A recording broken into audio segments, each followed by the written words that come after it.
Muses, women praised for their beauty and inspiration, are rarely acknowledged for the sacrifices they made. Today, we turn our gaze to one such figure, Ellen, or Nellie, Ternan, whose connection to Charles Dickens came to define her life. Ellen Ternan first entered Dickens's life in 1857 when she was just 18 years old and performing in a play he attended.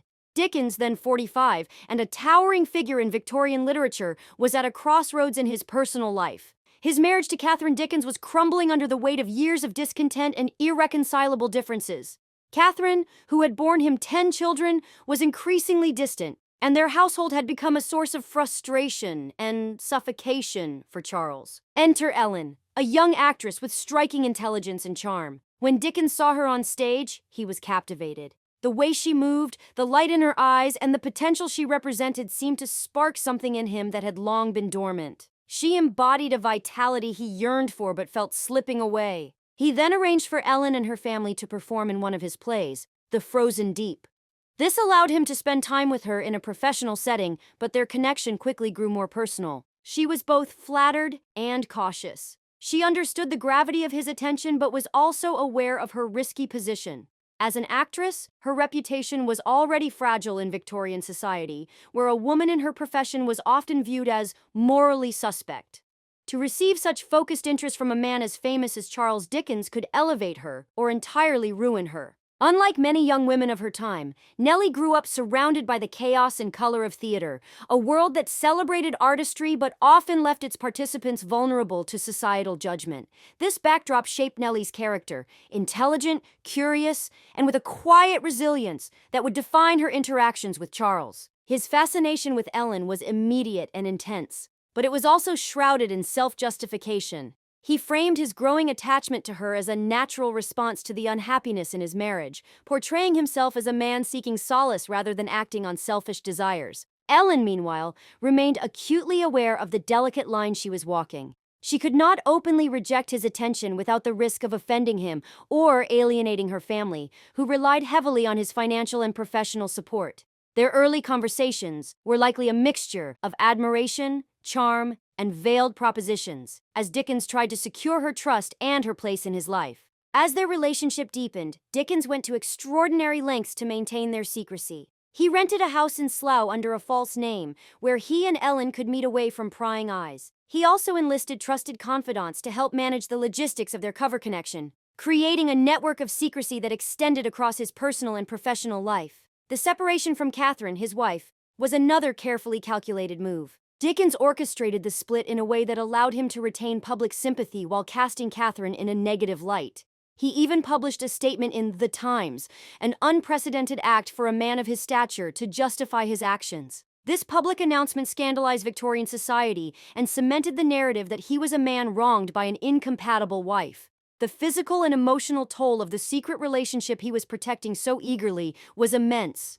Ellen's youth and inexperience left her ill-equipped to navigate the complexities of her bond with Charles, who was not only older, but also far more adept at manipulating public and private perceptions. He controlled nearly every aspect of their interactions, from the places they met to the people who were allowed to know about her existence. At the same time, he relied on her deeply, finding in her an abundant source of inspiration and emotional sustenance that he could not find elsewhere.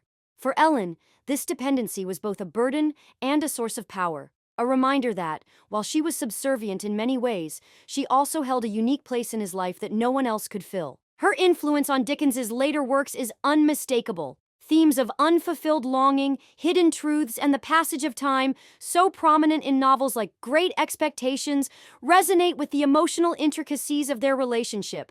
In spite of all the inspiration, he lived in a constant state of anxiety, because he was consumed by the need to protect his public image.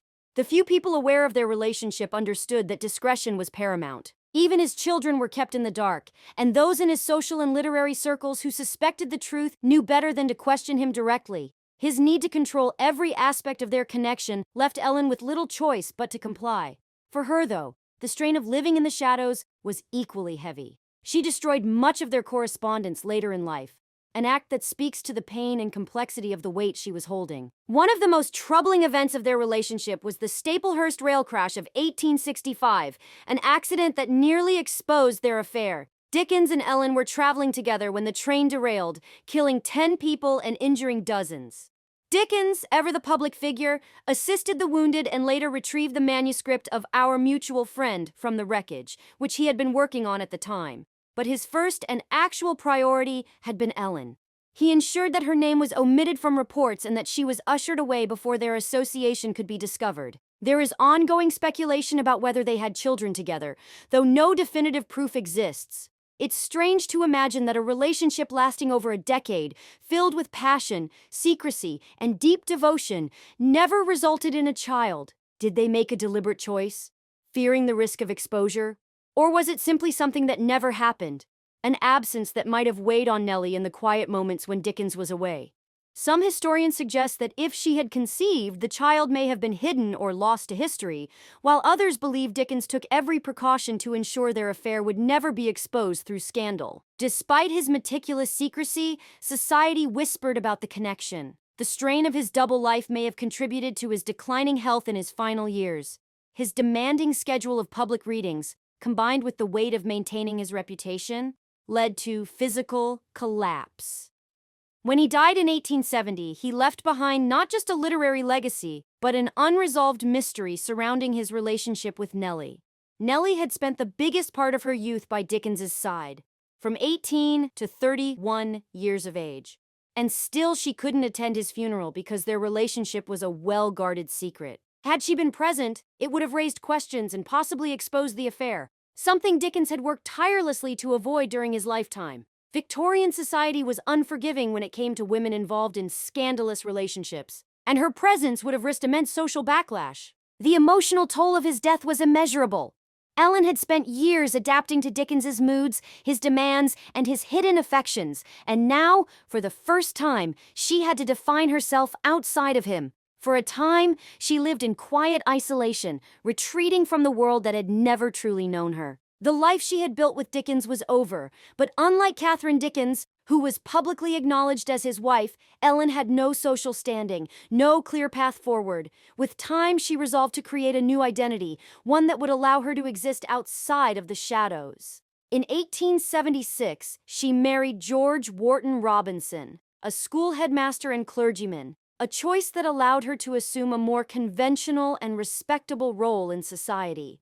Their marriage, however, carried its own problems. Ellen, who had spent years in secrecy, had to navigate a new life built on reinvention. She was known as the respectable Mrs. Robinson, yet she carried with her the weight of a past she could never fully erase. She never publicly acknowledged her relationship with Dickens, nor did she attempt to reclaim her place in his story. Historians would later comb through scattered financial records and fragmented testimonies, attempting to reconstruct a relationship that had always been dictated by Dickens. But the truth, the full weight of Ellen's experience, was something no one would ever truly know.